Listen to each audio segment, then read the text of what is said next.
The child was screaming again. General Raxelvor's eye ridges twitched with every decibel.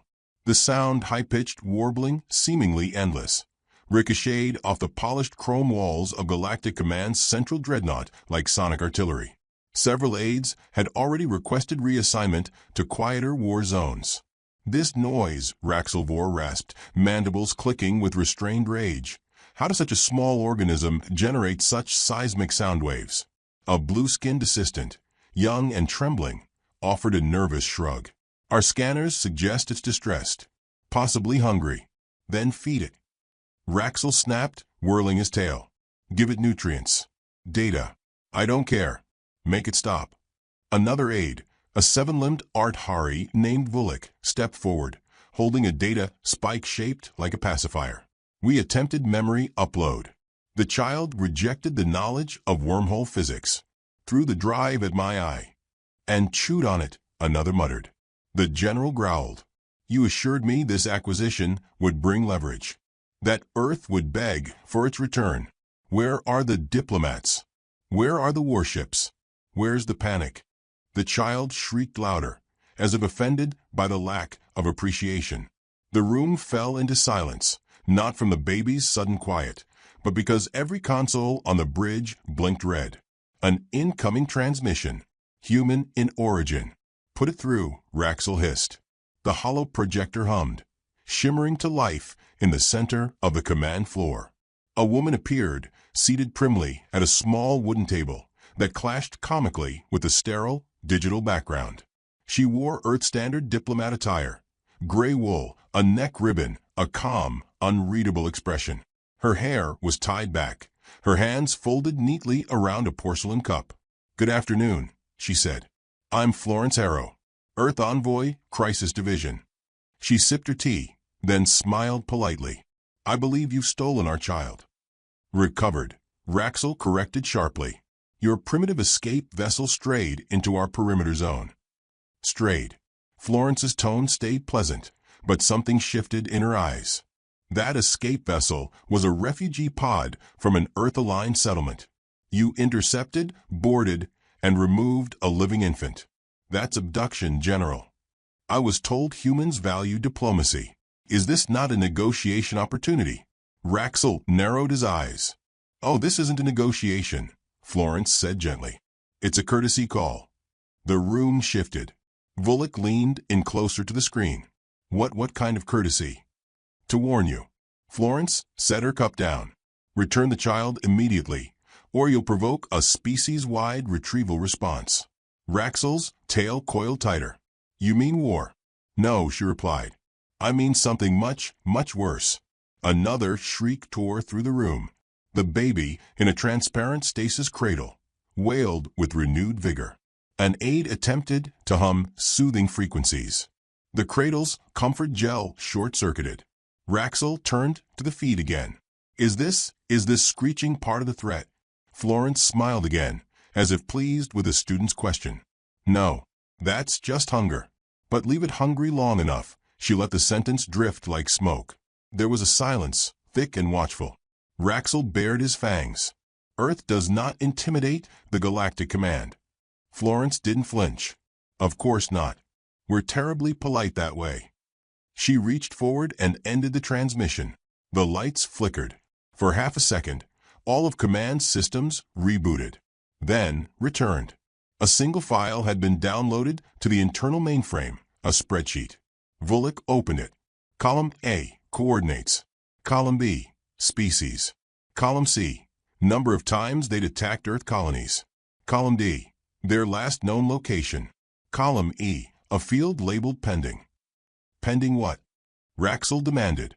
Florence's voice, now pre-recorded, whispered through the speakers. "Retribution." There were no further transmissions. The next hours passed with increasing tension. The child, now asleep, remained unpredictable. Several officers rotated shifts in watching it, drawing straws and muttering prayers. One refused entirely and locked himself in a sanitation pod. Raxel tried every avenue of reasoning, threats, bribes, even legal loopholes. None bore fruit. Florence did not respond again. Then, Without fanfare, the Earth ship arrived. It didn't decloak. It didn't announce. It simply appeared on the sensor grid, large, dark, and oddly silent. Not military class. Not civilian either. Its configuration didn't match anything in known databases. The Galactic fleet scrambled to respond. Fighters launched. Shields activated. Orders were barked. The ship did nothing until it opened a comm channel again. Florence was back. Same table. Same cup. A new ribbon, this one read.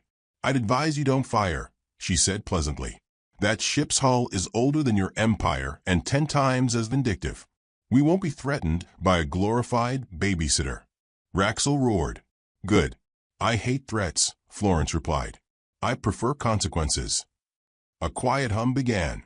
Every galactic ship nearby received a soft, rhythmic frequency. It wasn't a command or a hack. It was music, a lullaby, human old-fashioned, the kind sung over wooden cradles and flickering fires. But it was also laced with binary code. In the time it took the first line to finish, 63% of galactic ships had lost control of their internal NAV systems. The lullaby continued. Officers began to panic. Raxel stared at the sleeping child. What is that vessel?" he demanded. Volek stammered, reading data off a corrupted feed. "Designation, Project Cradle Fall." Cradle what? The human records list it as a pediatric intervention cruiser. That's not even a weapon class. "No, sir," Volek said, voice shaking. "It's worse. It's enforcement through care. What kind of species sends child therapists to a war zone? The kind who believe children are sacred," Florence's voice replied through the rune speakers. "And who've lost too many already." There was no need to ask how she was listening. She was always listening. The lullaby changed pitch. Every galactic AI shut down for 5 seconds. Enough to stall navigation, flicker shields, drop weapons. The Earth ship did not fire. It simply waited. And Florence smiled. "I understand this has all been a bit overwhelming," she said. "So I'll be brief." She stood now, lifting the teacup with delicate grace. "You took our child." She stepped out of frame. Another image replaced her. A map of galactic sectors lighting up in crimson, one by one. No explosions. No warnings. Just deactivation. In Sector Gamma, for an entire fleet reported uncontrollable crew sobbing after exposure to a recorded human bedtime story.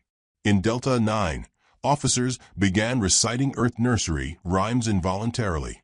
Ships collided. Power grids collapsed under the strain of unfamiliar emotional processing. Back on the dreadnought, Raxel turned slowly toward the child. It was awake, staring. Then it giggled. A sweet, harmless sound. But in the general's ears, it was a countdown. "I want that thing off my ship," he whispered. Too late. The lights dimmed. The Earth ship moved, not fast, not violently. It simply docked, flawlessly, merging with the dreadnought's hull like a mother wrapping arms around a stubborn child. The doors opened. She stepped in. Not Florence. Another woman, older, sterner, wearing black gloves and a steel gaze. She held a plush bear in one hand and a vial of something softly glowing in the other. No weapons. No armor. Just authority. The aides froze. No one spoke. "I'm here for the baby," she said. Raxel tried to speak, but her stare turned his words into ash. "You'll hand him over," she said, "or you'll experience postnatal extraction procedure 42B. "What's that?" Volek whispered. The woman handed him a pamphlet. He fainted halfway through reading it. The general hesitated. The baby reached its arms toward her. She took the child, cradled it. It stopped crying instantly. Raxel opened his mouth to protest. She turned. "Speak," she said, "and you'll be enrolled in a class-action adoption trial under Terran parental override doctrine. You don't want that." She turned again and walked away. The lights brightened behind her. The air smelled of vanilla and powder. No alarm sounded. There was no battle. No explosions. But something had ended. And Raxel, mighty general of the Galactic Command, sat down. No one moved. Only the echo of that last human giggle remained, reverberating like a bell through a shattered silence. Florence stepped through the corridor of the Galactic dreadnought, as if she were walking through a Sunday garden. The air carried the scent of ozone and terrified silence. Officers clung to walls, some refusing to meet her gaze, others clutching tools they didn't understand anymore. Power conduits pulsed like heartbeats, erratic, nervous. Her shoes clicked with delicate defiance. Behind her, the older woman, Agent Breyer, held the child, rocking gently. The infant blinked up with serenity, as though the metallic walls and warships were nothing more than white noise. Occasionally, he made a sound like a half-laugh, half-hiccup, and systems around him flickered. No one dared speak until Florence reached the center of command again. Raxelvor sat slumped on his throne of black alloy, tail drooping, eyes bloodshot. Gone was the swagger of his declaration. Gone, too, was his bravado. "General," Florence said, her voice silk laced with steel, "we need to have a little parenting conversation." He rose, unsteady, pride piecing itself together like a broken jaw wired shut. "Earth has violated intergalactic protocol." "And you kidnapped a baby," Florence replied. "Let's not pretend the high ground hasn't already slid off the cliff." The child cooed again. Several consoles sparked. One assistant yelped and dropped a datapad, which immediately melted into the floor. Agent Breyer gave the baby a soft shake toy. The toy chirped. Power flickered. Florence smiled. "I trust the spreadsheet arrived," she asked. Raxel growled. "This was never supposed to escalate." "Oh, you're right. It wasn't.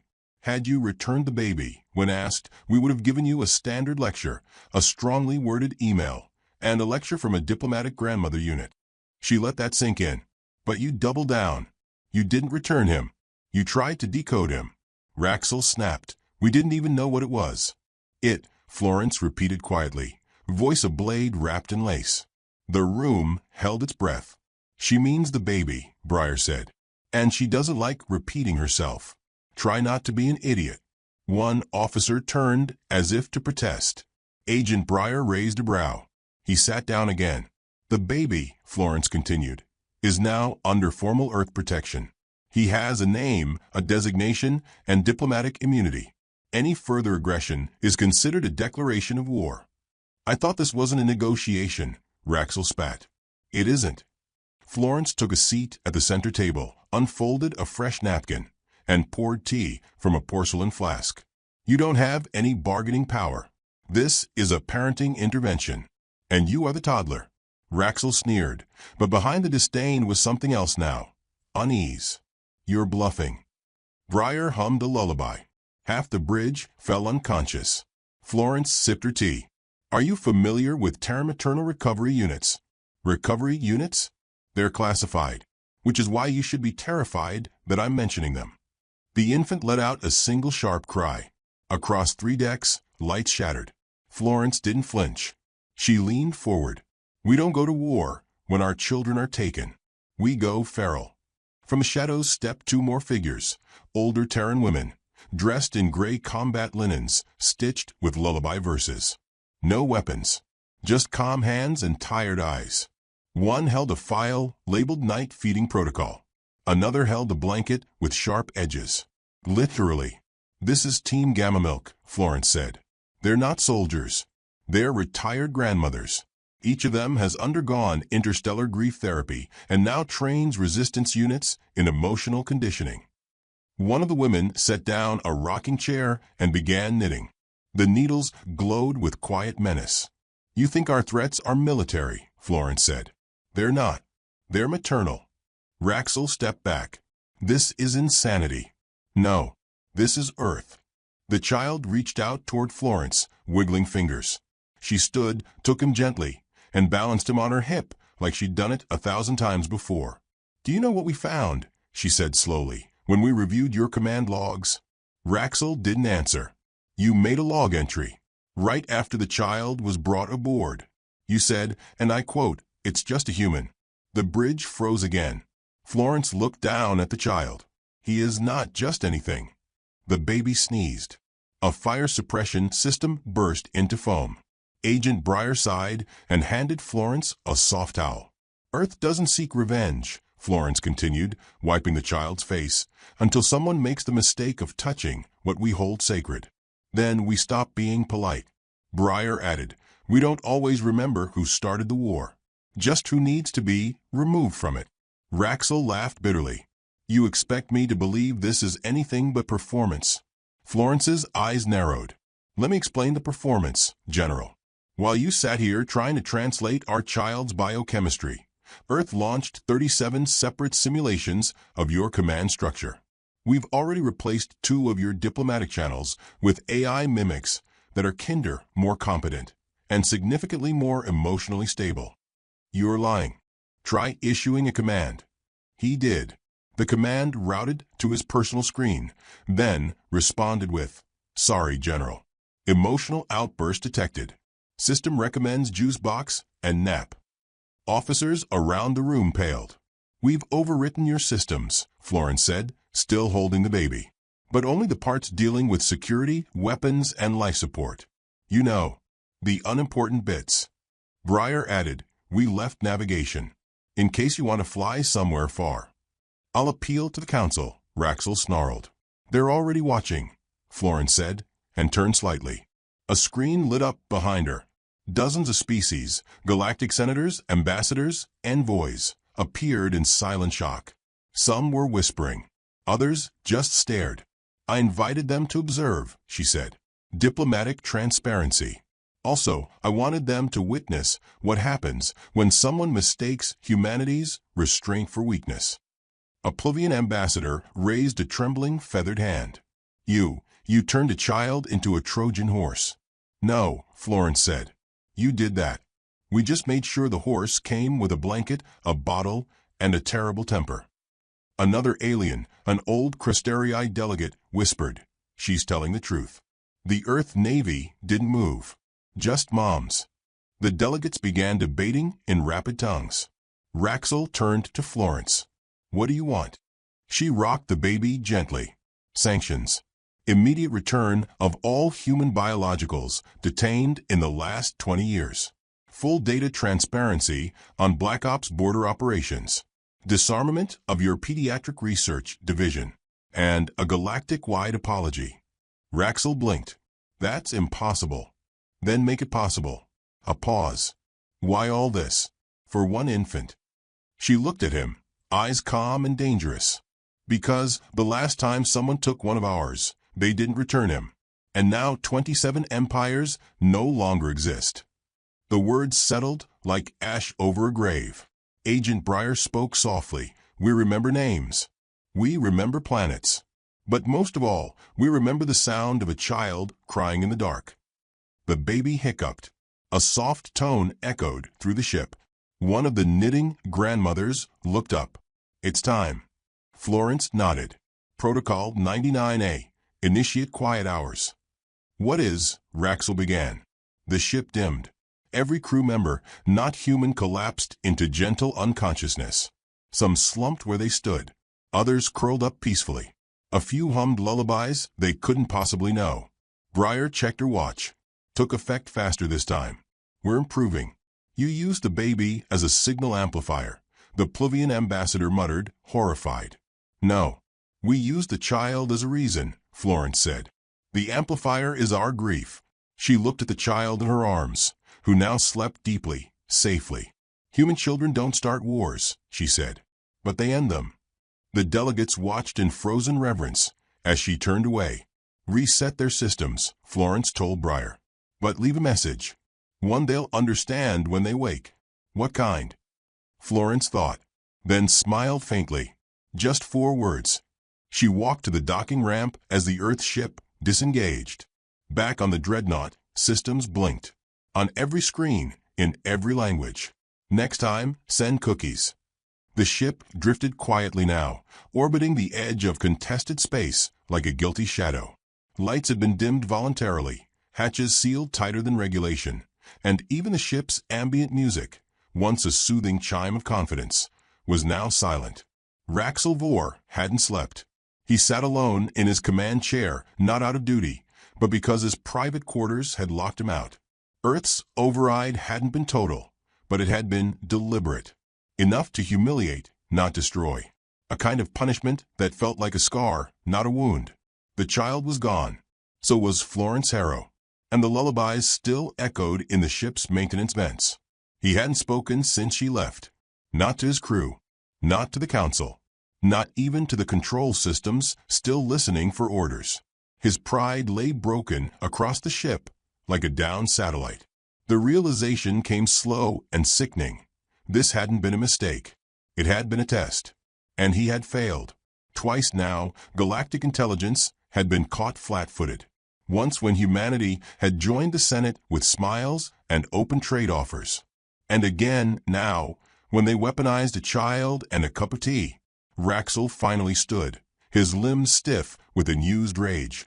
He moved through the corridor in silence, sensors shadowing him out of fear rather than duty. In a locked data vault deep in the ship's neural core, he keyed in an access code he hadn't used in years. The door hissed open. Inside was a room lined in dull obsidian tiles. Black box data archives. Events purged from memory networks but kept here, buried. Records Earth had demanded sealed after the initial treaties. He activated file HN7, the Harrow file. A woman's face flickered into view, Florence, younger, sharper. A soldier's expression, not a diplomat's. Blood on her temple.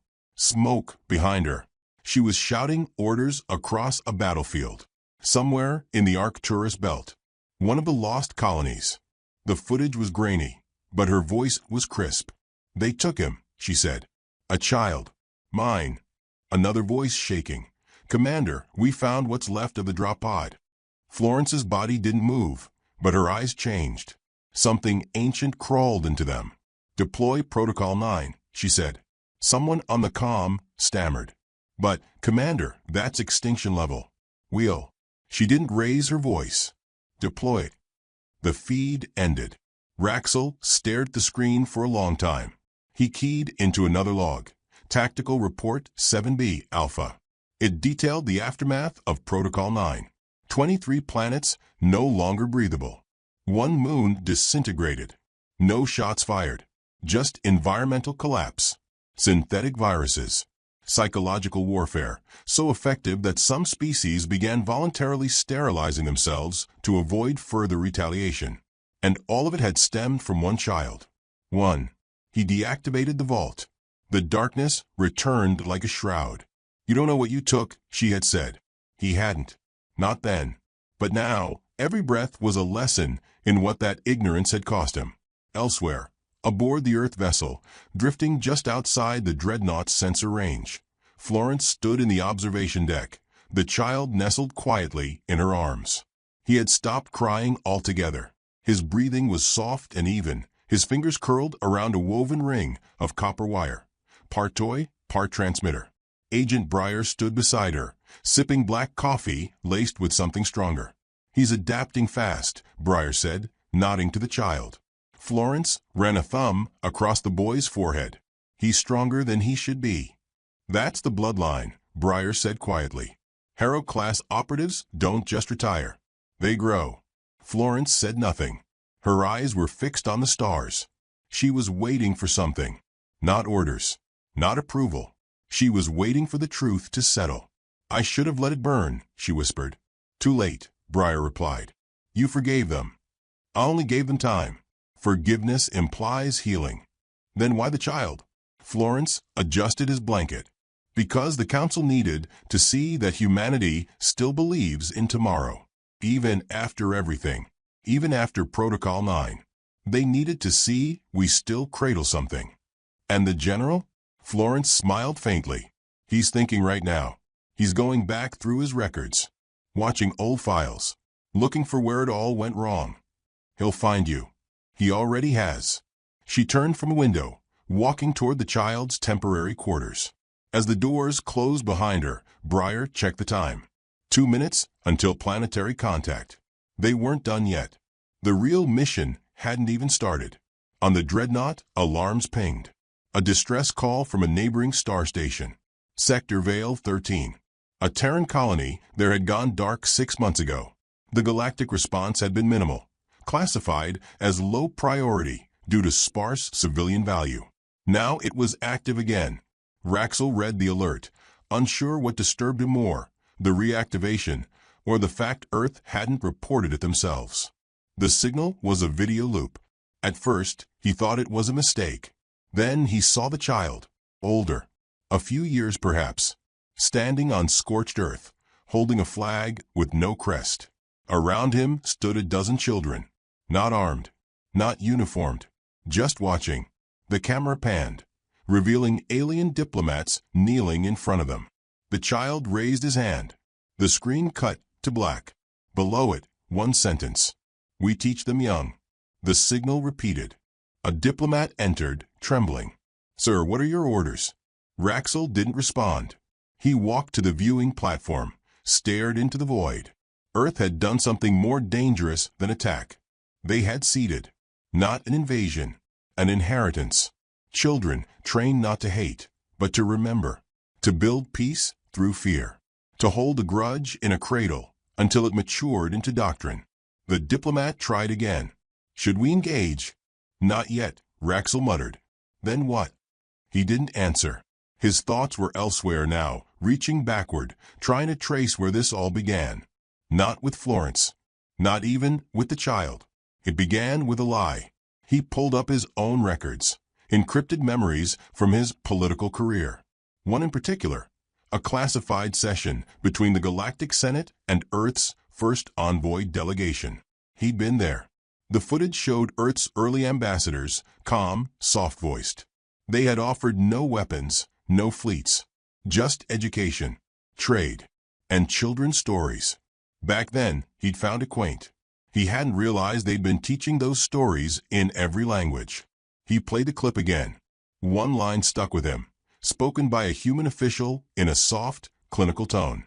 "Your species begins at adulthood. Ours begins with lullabies. That's why we win." He shut the file. Somewhere, beyond reach, Earth's plan was unfolding. Breyer entered Florence's quarters, arms crossed. They received the Veil 13 signal. Florence sat on the edge of the crib, eyes shadowed by something older than fatigue. "Good," she said. "They'll try to cover it up. Let them." That was never the point. "What is the point?" Florence stood, adjusted her uniform. "The point is to let them see what grows from a single mistake." Breyer arched a brow. "Vengeance." "Legacy." The baby stirred. Breyer asked, "He doesn't know who he is yet, does he?" "No," Florence said, brushing the infant's cheek. "But he will. He's not a message. He's a mirror. And when he sees, he'll choose who to be. And if he chooses what we were," Florence looked her square in the eye, "then they'll remember who they made him." The lights in the room dimmed automatically. Sleep protocols for the child initiated. Florence stepped out and sealed the door behind her. Back in the Galactic archives, a quiet notification spread like a virus across locked networks. A file had activated itself. Project Wardenborn, Phase 2. No one could access it. No one even remembered what it meant. But Florence did. She had initiated Phase 1. This was always Phase 2. The dreadnought trembled. It wasn't mechanical failure. It wasn't an attack. It was something worse, anticipation. Every crew member felt it, like the silence before verdict, when the sentence has already been passed, and all that remains is the waiting. Raxel Vor stood at the viewport, unmoving. He had not blinked in over a minute. He was watching the Terran ship again. It hadn't moved. It didn't have to. Its presence alone bent the psychology of the ship's command crew into knots. The longer it lingered, the less certain they became of anything at all. Orders, protocols, themselves. The human vessel emitted no threats, no scans, not even life signs beyond the basics. Yet it loomed like a grave marker, patient and omnipresent. The door hissed open behind him. Ambassador Velen entered slowly, feathers damp from the coolant vapors in the hall. Her eyes were sunken, not from fatigue, but from knowledge. "You haven't responded to their last message," she said. Raxel didn't look at her. "They said this is the final offer." "I know what they said." "And you believe they'll follow through?" "I believe," he said slowly, "that if I had known then what I know now, I would have ordered that child's return before his cradle cooled." The ambassador approached. You think they'll actually what? Detonate something? Raxel turned, voice hoarse. They won't detonate. That would be predictable. They'll erase us with kindness, suffocate us in forgiveness, bury us in a future where our names are synonymous with extinction. Velen frowned. I don't understand. You will. In the heart of the Terran vessel, Florence Harrow walked with measured steps. The corridor adjusted to her pace, lighting gently ahead of her, dimming behind. She wore a different coat now, black, with pale blue lining, etched with the names of colonies lost and reclaimed. Her expression held no fury, only inevitability. Agent Breyer stood at the hatch, arms crossed. They haven't responded yet. They will. And if they don't, then the ship leaves. With the child. With everything we need. Breyer hesitated. You don't want war. No. But you'll wage it anyway. Florence's voice was a whisper. Only to make sure no one else ever needs to. The signal link flickered. A call came in from the dreadnought. Raxel appeared on screen. His posture was resigned, yet still held the outline of command. We have reviewed your terms. Florence waited. We accept. On one condition. She blinked. A condition? Raxel's jaw clenched. That you look me in the eye when you return the child. There was a pause. Then Florence nodded. Docking in 5. She stepped into the lift, cradling the child once more. He was heavier now, somehow, not physically, but symbolically, as if every moment spent in the hands of another species had aged his presence. The moment she boarded the dreadnought, silence spread like wildfire. No one moved. No one spoke. The child babbled once, as if to test the acoustics. They were perfect. Florence walked the corridor like a sovereign, flanked by nothing but the weight of knowing she had won before she ever arrived. The hatch to the command deck opened, revealing Raxel, Velen, and a dozen others, standing as if on trial. She said nothing at first, just stood there. Then, softly, "You're lucky he doesn't remember this." Raxel nodded. "But we will." She stepped forward and placed the child in a small cradle, one she had brought, hand-woven from synth silk and braided carbon steel. It was simple, beautiful, uncompromising. "He'll be taken back to Earth," she said. "He'll be raised by his people. But you, we will carry this," Raxel finished. "No, you'll answer for it." He looked up. Florence raised a device, a flat panel, embedded with a sigil unfamiliar to galactic archives. "This is not a weapon," she said. "It's a beacon." "For what?" "For history." She pressed it. A pulse rippled across the dreadnought, harmless and silent. But outside, across the systems, beacons responded. Thousands of them, installed on outposts, satellites, forgotten moons. All now reactivated. Each one began projecting a single story. A story about a child, a rescue, and a reckoning. "We've made your shame immortal," Florence said. "Not to punish you, to prevent the next you." Raxel's hands curled into fists, then slowly relaxed. "Why do you do this?" he asked. "Why not destroy us outright?" She met his gaze, unblinking. "Because you made the mistake of thinking destruction is the worst thing we can do." The child murmured in his sleep. Florence leaned down and whispered something too quiet for anyone else to hear. Then she stood and turned away. "You don't get our forgiveness," she said over her shoulder. "You get our memory." As she approached the docking ramp, Velen stepped forward. "Will he remember this?" Florence didn't stop walking. "No, but everyone else will." On the Earth ship, Florence resumed her place on the observation deck. Agent Breyer joined her, still sipping her black coffee like it was armor. "Do you think they'll retaliate?" "They won't dare," Florence said. "Not because they're afraid, because they're tired." "And what happens to him now?" Florence looked down at the boy. He was sleeping peacefully, his hand curled around a soft toy that hummed when squeezed. "He becomes what they feared," she said. "He becomes a Terran child." "And what are Terran children?" Florence smiled. "The future with teeth." Below, the galactic dreadnought spun slowly, its lights dimming as if bowing. The transmission Florence had activated continued to spread. Across colonies, stations, embassies. Even on planets unaffiliated with Earth, The message played. A child once stolen, now safe. A promise once broken, now paid in full. And a reminder. Humanity is not dangerous because it is cruel. Humanity is dangerous because it remembers what you did and smiles anyway.